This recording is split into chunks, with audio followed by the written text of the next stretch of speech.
see, even though it's traveling, the Mishkan still has the din of the Mishkan. Head of the Mishkan has the din of the Mishkan because Zavan and Metzara and Esther are excluded from the camp. So it tells me even when we're traveling, the Mishkan has the status of the Mishkan. However, Alman if Salan de Kamar Lab Mishon the Mifsli Biyotse who Daha Ohel Moed Chashave. So we'll say, here's what's interesting.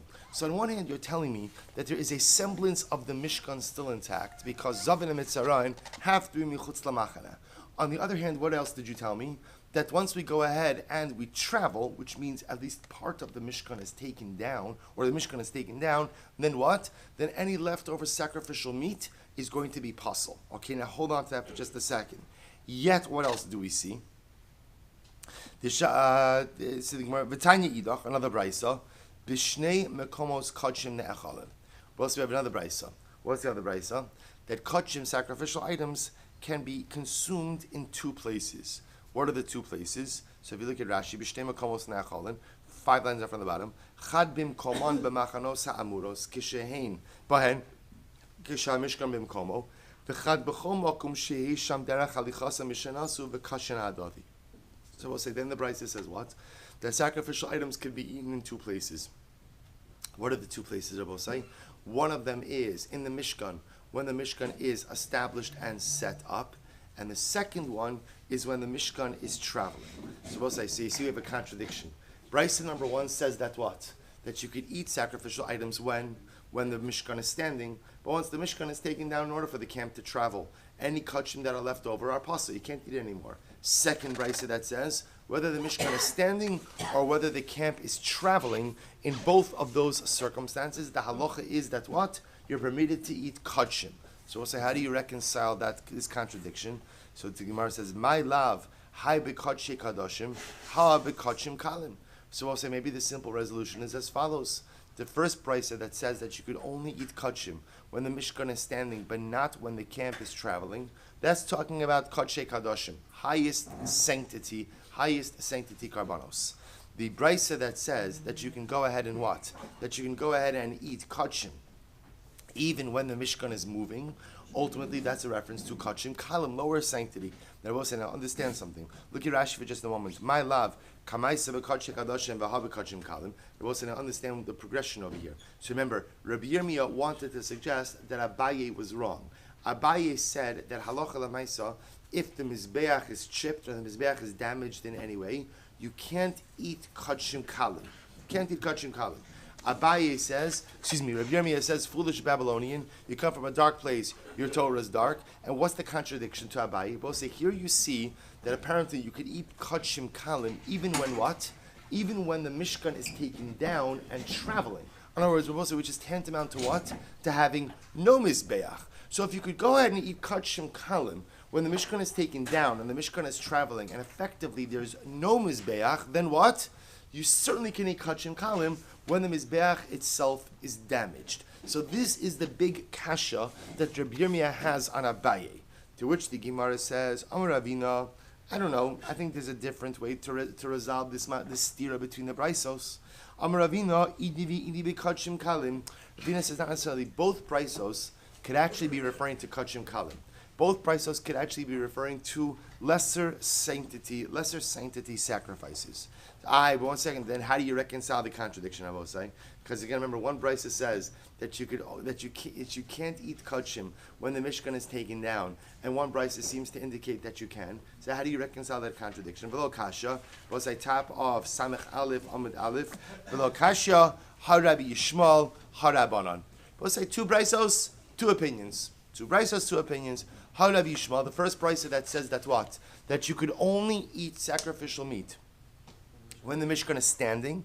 That's Rabbi Yishmael. We'll say we know Rabbi Shmuel. We saw Rabbi Shmuel yesterday. Look at Rashi for just a moment. Top Rashi Samach Aleph Amud Aleph. Rabbi Shmuel, the Yalef Basar Midam. So we'll say ultimately Rabbi Shmuel learns out the din of Basar from Dam. To tell you that what?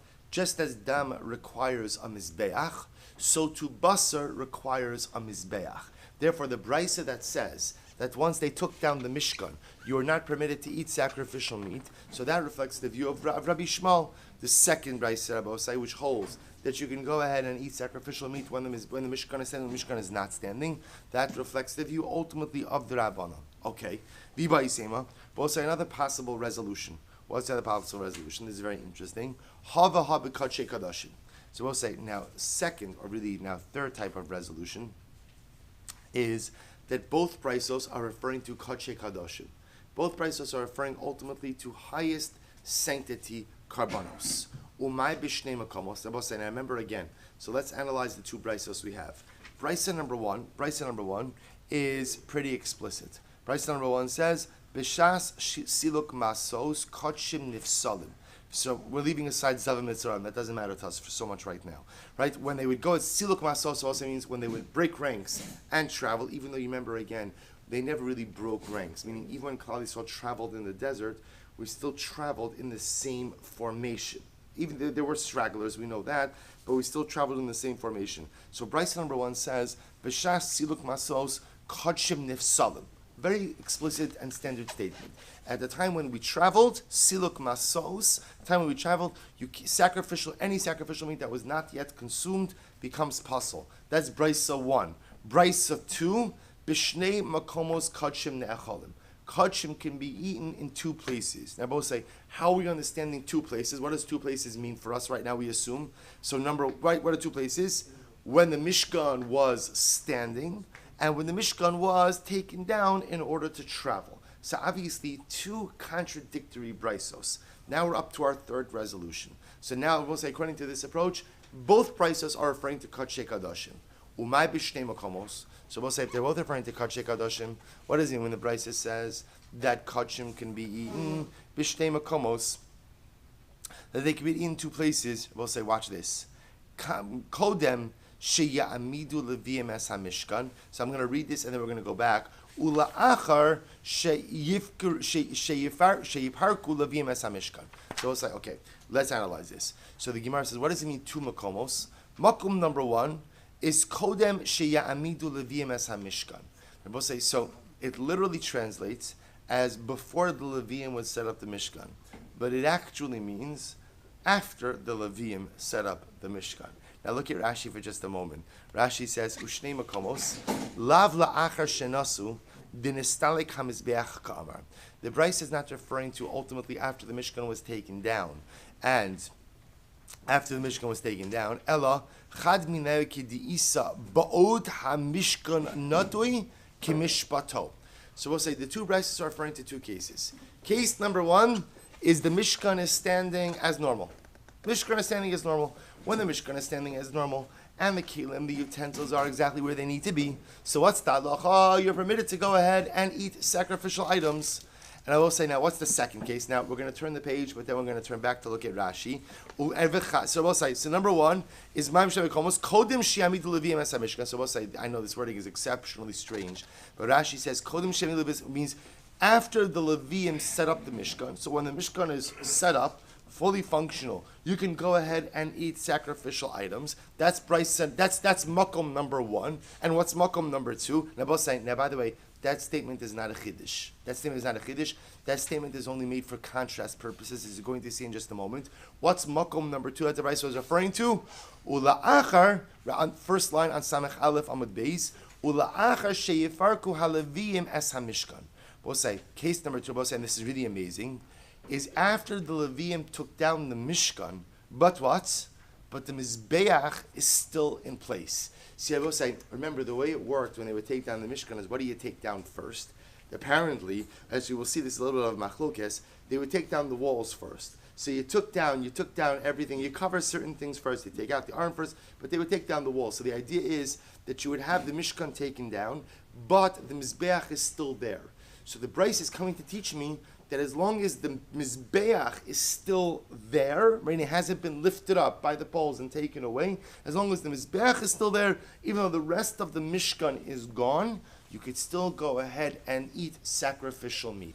That's the Shnei Makomos. You could go ahead and eat. And remember, this is already Karbanos that have already been offered. You can't start offering Karbanos then, but this is already Karbanos that have been offered. You can continue to eat sacrificial meat as long as the Mizbeach is there. So therefore, again, I will say the Shnei Makomos are as follows. Makom number one is that you can eat sacrificial meat when the Mishkan is standing and fully set up. Right? And case number two is even when the Mishkan has been partially deconstructed, but the Mizbeach is still there, you could also go ahead and eat sacrificial meat. Now turn back for just a moment to Samech Aleph Hamadav, to that Rashi. So in that Rashi, Divrei HaMaskil, Shnei Makomos. So Rashi says, so remember he says, v'chad, look after the period. V'chad la'achar shepirku krashim uklai achetzer. So the second makom is where what? The krashim, the boards, the klai achetzer, the curtains, the boards refer to the walls. The klai achetzer, the curtains have already been taken down. Va'adayin hamizbeach bimkomo. And ultimately the mizbeach still remains in its state. So we'll say, Rashi then goes on to explain, we're not going to do it inside, but Rashi then goes on to explain why the word kodem shia, or why the phrase kodem shia amidu leviim es hamishkan actually means after the Leviim set up the Mishkan and not before the Leviim set up the Mishkan. But you'll look at it on your own. So we'll say, so this is now the next resolution of this particular brisa. So therefore, again, the brisas are not contradictory. Brisa number one says that what? Brisa number one says that halacha l'maisa, when they would go ahead and take down the Mishkan, so what's the halacha? Any leftover sacrificial meat, what's the status? Good, this is 50-50, or both sides. 50-50. Right, take a roll of the dice. Puzzle. Right, that's Bryson number one. You have to help me out a little bit. Man, it's just a little bit. Right, so this is Bryson number one, is that any sacrificial meat left over after the Mishkan is taken down is puzzle. Good. So that's one explicit Brysa. The problematic Brysa both sides, Brysa number two, where the Brysa says that basar kachim, sacrificial meat, can be consumed b'shnei makomos, two places. And I both say, so what does that mean? Now, again, there are only two places we already assumed. What are the two places? One place is when the Mishkan is standing. One place is when the Mishkan is not standing. So the problem is Brysa number two contradicts Brysa number one. To which the Gemara says, no, it doesn't. What does Shnei Makomos mean? So Shnei Makomos means, yes, sacrificial meat, Makom number one. First Makom is when the Mishkan is standing. That aligns with Brysa number one.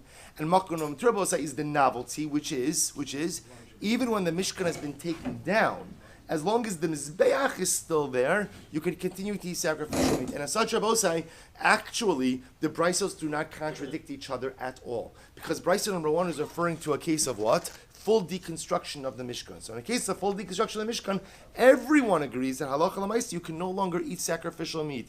Bryce number two is just coming to be mosif, that when there's a partial deconstruction and everything else is gone, but the mizbeach is still there, that you could continue to go ahead and eat sacrificial meat. Incredible. Because they both say, watch this. What's the novelty? They're both saying, now this is an interesting chiddush. So you can have a situation where the krushim, the boards, which are the walls, are gone. The kilayim, the curtains, which are also the walls, as well as the temporary roof, are gone. Everything is gone. The mizbeach is still there, and you could continue to go ahead and eat the karbanos. So we'll say, what's the chiddush? Ma'odetema, ifsil lehu biyotze. So we'll say, this is amazing. There's a psul by karbanos of yotze. What's the psul of yotze? I will say, the halacha is that if you take sacrificial meat outside of the confines of the Beis HaMikdash, the meat becomes pasul. I might have thought that maybe once the walls come down, therefore, by definition, the meat is considered what? In the status of yotze. Because it's very interesting, meaning the walls create the boundaries. Once the walls are gone, perhaps by definition, the meat, even though the mizbeach is still there, and even though geographically I have not changed my orientation, but perhaps once the walls are gone, it's considered as if I have exited the confines of the Mishkan. Kamash malon, no. Kamash malon both say that even as long as the mizbeach is still there, ultimately again, the sacrificial meat can still be consumed. But says it's actually kind of like a good point. Why not? Meaning, why don't we say that once the walls come down, ultimately you should be like a yotze, right? Why don't we say that? So the Gemara says, Amakra v'nasa oel moed. Because this is actually very interesting, because the pasuk says that literally again the oel moed will travel. What does that come to teach me? Afa pisha nasa oel moedu. Well, so this is amazing. Even though again that's what? Even though it travels, or I should say, even when it travels, it still has the din of Oel Moed, which I will say is an interesting concept on many different levels.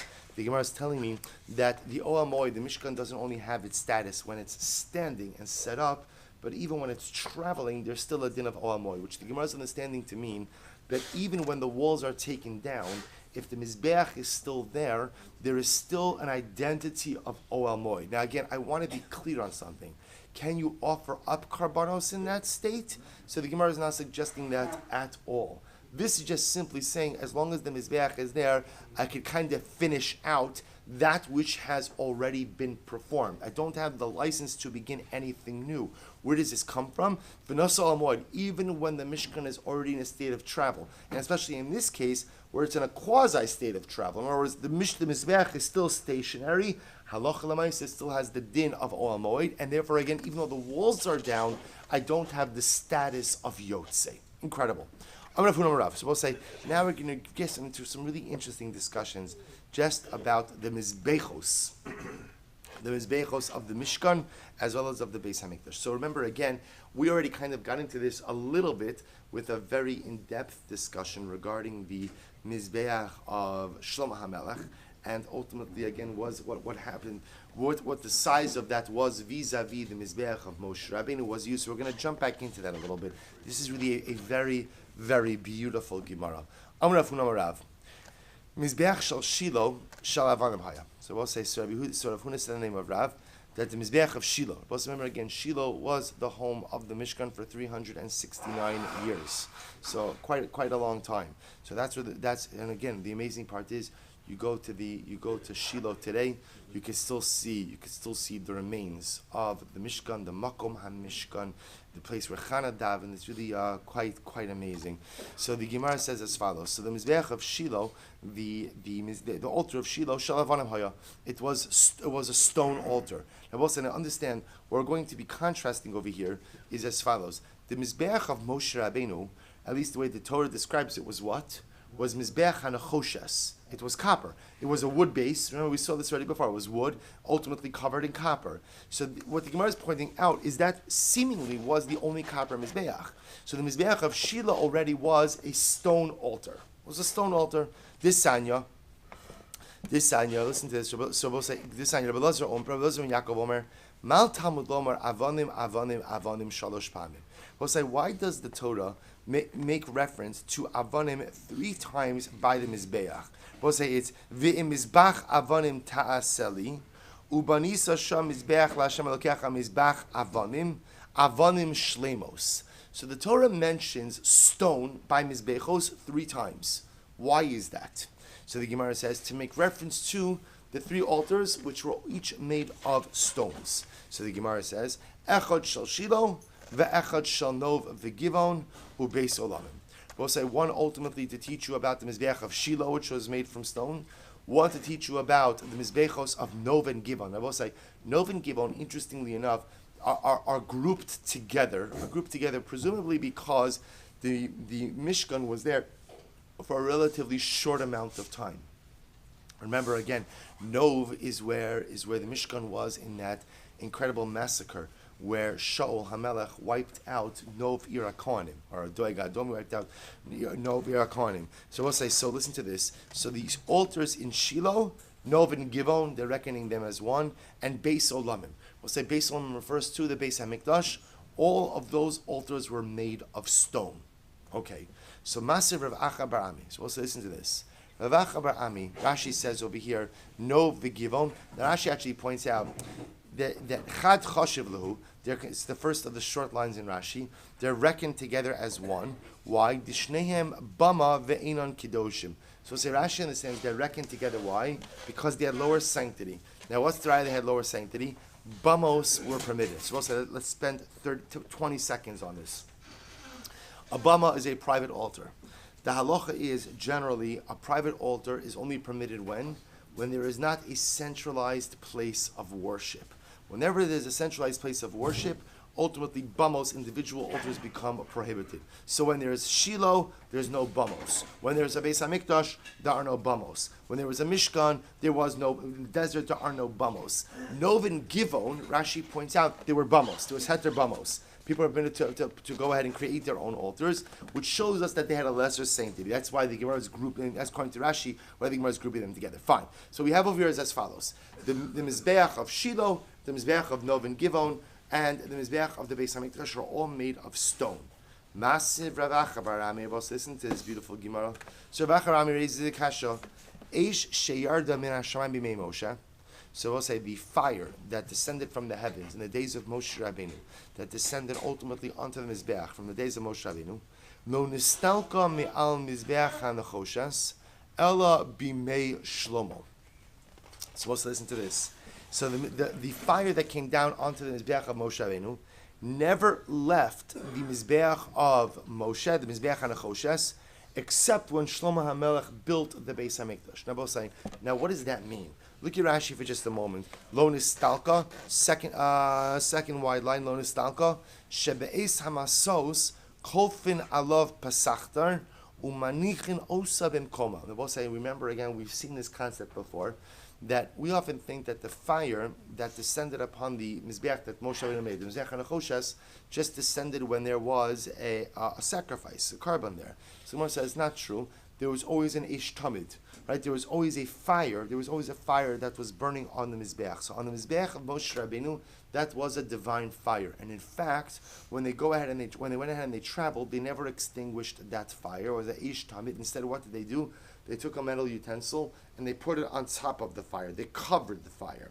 So the Gemara now says over here as follows, that the fire that came down from the heavens and resided on the Mizbeach that Moshe Rabbeinu built never left that Mizbeach until Shlomo built his Mizbeach in the Beis HaMikdash. And when Shlomo Melech built his Mizbeach in the Beis HaMikdash, the fire which formerly resided on Moshe Rabbeinu's Mizbeach, ultimately what? Jumped over to Shlomo HaMelech's Mizbeach. Such a beautiful, beautiful image. Rashi says, Ela b'mei Shlomo, shenistalka mishal Mizbeach havan mishasa Shlomo. So we'll say, when Shlomo Melech builds his Mizbeach, his stone Mizbeach, so the fire from Moshe Rabbeinu's copper Mizbeach, his Mizbeach HaNechoshas, jumps over to Shlomo HaMelech's Mizbeach of stone. So the Gemara says, Ve'ish sheyarda b'mei Shlomo, and similarly again, the fire which descended upon the altar, the Mizbeach of Shlomo, the stone altar of Shlomo Melech, in the first Beis HaMikdash, lo nistalka at sheba Menashe v'silka, did not stop burning on the Mizbeach until Menashe. Plus, remember again, Menashe was one of the longest serving monarchs, 55-year reign, 33 of it which he was a Rasha, 22 of them where he tried to do tshuva. Well, no, he did tshuva. He absolutely was an incredible Baal tshuva, but he couldn't undo that which he had done to the kingdom. So Shlomo HaMelech's fire burns on the Mizbeach until Menashe removes it. So watch this. V'im Isa. Now, if you are correct, right? If you are correct, ultimately, again, based on what you just said, now we'll say, we're going to see what that means in just a moment. Meikaru distalikle. Now we'll say, now remember, what did we just get finished saying? We just got finished saying that there were stone altars where? In Shiloh, Novan, Givon, and the Beis HaMikdash. Now we'll say, now let's take a step back. If there is a stone altar in Shiloh, then what does that mean? What does that mean? That they were not using the Mizbeach of Moshe Rabbeinu. Moshe Rabbeinu's Mizbeach was the Mizbeach of Nechoshas. If that's the case, then what? Then presumably the fire of Moshe. See, the brayso that we just learned said what? The fire of Moshe Rabbeinu's Mizbeach remained on his Mizbeach until when? Until Shlomo built his, which sounds like it was the Mizbeach of Moshe Rabbeinu which was actively being used until Shlomo built his Mizbeach. Yet the previous brayso says that when we get into Shiloh, we build a stone Mizbeach, which presumably would mean that the fire of Moshe Rabbeinu should already have jumped onto that Mizbeach in Shiloh and not wait until the Mizbeach of Shlomo Melech. Incredible. To which the Gemara says, and if it's truly like you said before that they built a stone altar in Shiloh, me'ikarahu de'istalik, then the fire ultimately again should have already departed Moshe Rabbeinu's Mizbeach already in the times of Shiloh and gone on to the stone altar of Shiloh. Look at Rashi. Vim isa me'ikarahu de'istalik, mishahukam ha-mishkan b'Shiloh, Ubano mizbeach avonim huskikol listalik mizbeach shal nechoshas. See, if it's true like you said that halacha lemaisa, they built a stone altar in Shiloh, then ultimately the fire of Moshe Rabbeinu's mizbeach should have already jumped over to the mizbeach avonim of Shiloh. To which the Gemara says, "Hudu amar Rabbi Nasan." You're right. In fact, he holds like Rabbi Nasan. This Sanya, Rabbi Nasan Omer, mizbeach shal Shiloh shal nechoshas haya chalal omale avonim. So this is actually quite interesting. That ultimately, again, the Gemara says he holds like Rabbi Nasan, who holds that the Mizbeach of Shiloh was in fact made of copper, was nechoshas. It was hollow, and its inside was filled with stones. Look at Rashi. Hu Amar, Rav Huna Damar Rabbi Nasan. Rav Huna holds like Rabbi Nasan. V'hadala Amrinan Huda Amar Rabbi Eliezer ben Yaakov Mishun Rabbi Nasan Hu Deshamina Lei Behedja Maisa Haya Kach. Aval so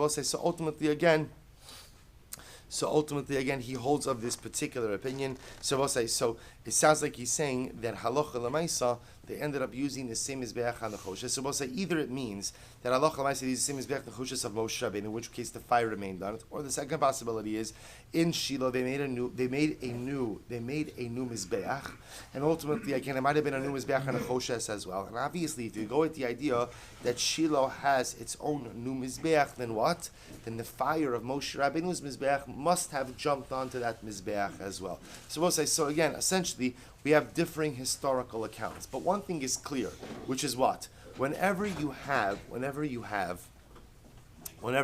a brand new mizbeach which serves as the address for centralized service, the automatic historical conclusion is that the fire of Moshe Rabbeinu's mizbeach must have jumped onto that new mizbeach.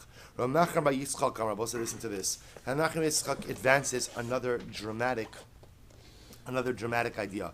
Milo nistalka. We'll say, what does it mean when it says that the fire that came down onto Moshe Rabbeinu's mizbeach, lo nistalka didn't leave Moshe Rabbeinu's mizbeach until the days of Shlomo? What does it mean lo nistalka? Levatala. Right? What does that mean? In other words, that it never fully left. Right? In other words, even when it jumped from Moshe Rabbeinu's mizbeach to Shlomo's mizbeach, it never went in totality. Mahi, what does that mean? So Mahi Rabbanan Amri Sheviva Hava Mishadra. Look at Rashi will say this is amazing. Sheviva Hava Mishadra Kishahayu Maktirin Al Shalavanim. That when it came to, we'll say whether this is, let's go with Shlomo Melech's mizbeach. When they started offering on Shlomo Melech's stone mizbeach, Hayuzikim V'Lavos Yotzim Me'esh Shamayim Shal Mizbeach and the Choshesh Shal Moshe Sha'afhu Munach Sham. So we'll say there are two amazing things over here. Apparently, Moshe Rabbeinu's mizbeach was in the Beis Hamikdash of Shlomo HaMelech, even though what? It wasn't used. Even though it wasn't used. Both say this goes back to what we said before. Why wasn't it used? Bepashtus, it was too small. Right? Bepashtus, Shlomo HaMelech builds a brand new mizbeach because he needs a larger altar. But yet, how do you go ahead and throw out the mizbeach of Moshe Rabbeinu? So it sounds like I must say, at least according to Rav Nachman bar Yitzchak, ultimately, again, the mizbeach of Moshe Rabbeinu is still fully present. It's still there. But and we'll say what happened with the fire. So the dominant fire jumped over to Shlomo Melech's new stone mizbeach. But apparently, Moshe Rabbeinu's mizbeach would still spark. It would still spark. That's what it means. Sheviva hava mishadra. It would send forth sparks. When they would be offering up karbonos on Shlomo HaMelech's brand new mizbeach, zikim v'lahavos yotzim me'eshaim sha'amizbeach hanachosha shamosha. It would spark. Can you imagine what I'm saying? Moshe Rabbeinu's mizbeach would spark. Ultimately, again, when karbonos would be offered up on the mizbeach of Shlomo HaMelech. Rav Papa said, no, a little bit different. Ushpiza hava nakit. In other words, the fire, ushpiza literally means it was a guest, right? Ushpiza hava nakit. The fire from heaven conducted itself like a guest. V'zimnin hacha. Sometimes the fire would reside on the altar of Moshe Rabbeinu. Sometimes it would reside on the mizbeach of Shlomo HaMelech. So we'll say this actually is dafka referring to Shiloh over here, right? The idea being that sometimes ultimately again it was on the mizbeach of Moshe Rabbeinu, sometimes it was on Shiloh. We'll say, but whatever is true in Shiloh will be true with the other mizbeachos as well. The idea being that the fire never fully left the mizbeach of Moshe Rabbeinu, and ultimately again when needed would come onto the new altar which was designated for service. But apparently when the new altar was inactive, I guess would go back to this original mizbeach of Moshe Rabbeinu. Tanan Hassam. So we'll say we have another Mishnah. This is actually amazing. Ukisha'alu b'nei Agola.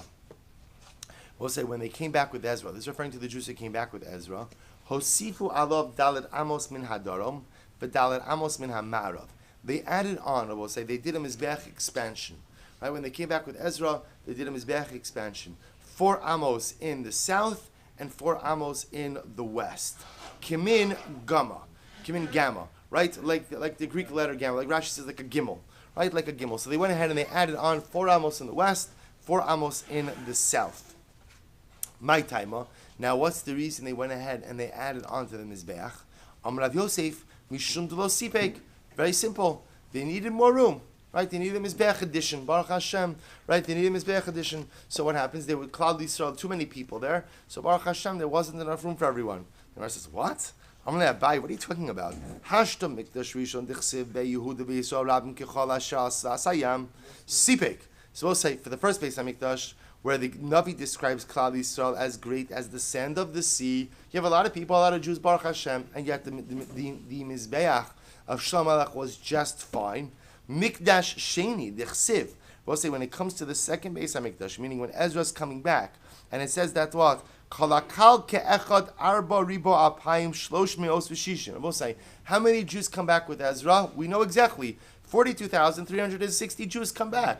So it's 42,360 Jews. I will say it's a drop in the bucket. I mean, everybody else stays in Bavel. Everyone else is very happy in diaspora. We had a good life there, Baruch Hashem. So everything was fine. So 42,360 Jews come back with Ezra, and suddenly what? The Mizbeach is too small? This Mizbeach is just fine with when all of Klal Yisrael reside in Eretz Yisrael. Now a fraction of the people come back and it's too small. So the Gemara says, Lo sipek, Amarle, here's the difference. We'll say this is amazing. Amarle, Hasam ish shal shamayim misayasan. Hacha ein ish shal shamayim misayasan. We'll say here's the difference. In the first Beis HaMikdash, I was saying, so ultimately again there was a fire from the heavens which helped on the Mizbeach to consume the karbanos. In the second Beis HaMikdash, that fire did not come down. We'll say, so what's happening? This is fascinating. Apparently, that divine fire was not just any kind of fire, but it was an intense fire. As such, karbanos were consumed at a faster rate. So even though you had a smaller area, you were able to go ahead and consume the karbanos in a rapid fashion. In the second Beis HaMikdash, I was saying, where there was no Eish, there was no fire from the heavens, they were just using simply a man-made fire, so they needed more space. Not because of volume. Why did they need more space? They needed more fire area in order to be able to consume the karbanos at a normal pace. Incredible. I will say, by the way, you understand the mussar in that? You could accomplish a lot more with a lot less when you put your faith in HaKadosh Baruch Hu. But if you're going to go at it by yourself, it's going to take a lot more time and a lot more resources. Incredible mussar. So the Gemara says as follows: Ki yasser rabin arushim and pazi mishum bar kafra shisin hosifu. We'll say this is these Gemaras are absolutely amazing. Shisin hosifu. We'll say, what did they add in? Right? What was the home improvement project for the second Beis HaMikdash? They add in shisin. We'll say, what are shisin? Shisin literally again are like drains. There's a better word for drains, but that's essentially what it is. It was drains by the corners of the Mizbeach, both say for two things, for blood as well as for nesachim, for wine libations. So they added in these drains by the Mizbeach. So we'll say, so what happened? I mean, why did they add these in now? Why didn't they add these in before? So the Gemara says, Meikara Saver, in the beginning, meaning first Beis HaMikdash, they thought as follows. So Rashi says over by the Shisin Hosifu, Karen Ma'aravis Dromis Hosifu Lamashchal Adama Lamarafan. Let's ask you read the Gemara. So what happens? Meikara Saver, in the beginning they thought, Mizbeach Adama, the Pasuk says that it has to be an earth Mizbeach, Shehu Atum Ba'adama. Ultimately, again, that literally, again, it has to be Atum Ba'adama also means like it has to be Atum. Rashi says, Shelo Yechalul, it can't be hollow. Can't be hollow. It has to be filled with earth. Okay. Lebasov Saver, in the end, they also understood something. I both say that is true, but they also understood something additional by the second Beis HaMikdash. Saver shtia ka'achila. They ultimately realized that drinking has to be like eating. What does that mean? Take a look at Rashi. Shtia ka'achila, last line. Ma'achila mesacheles b'mizbeach, af shtia tibala b'mizbeach. Just like Rabbi saying, the consumption of the karbanos, the Gemara calls it achila, is fully done on the Mizbeach. In other words, on the Mizbeach, so ultimately, again, the carbon is totally burned. So to Rabbi say, the liquids used as part of sacrificial service must also be fully absorbed in the Mizbeach. So therefore, they felt the need to what? Build the drains in to the Mizbeach itself. Build the drains into the Mizbeach. So the Gemara says, Umay Mizbeach Adama. So what does it mean when the Pasuk says it has to be an earthen Mizbeach? Shehei mechuber ba'adama. That the Mizbeach itself should be attached to the ground. Shalo yivanenu lo agabi kipim. We'll say you can't build the Mizbeach, keeping literally our arches, top of Samech Beis and Aleph, below al gabi mechilos. And I will say you can't build it on top of tunnels. Amar Rabbi Yosef, Lav hainu desanya. So now again, so understand what's happening over here.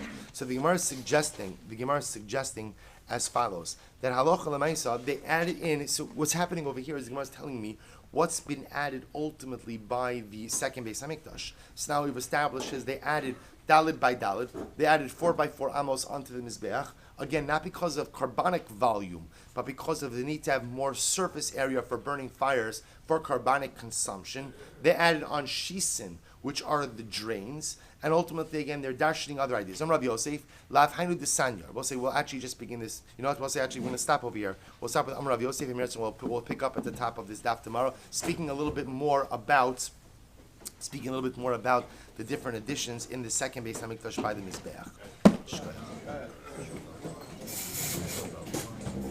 Oh, good morning, Mr. Schoenfeld.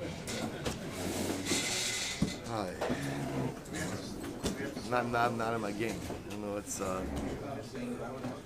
did I miss you? I was too engrossed in the Mizbeach. All right.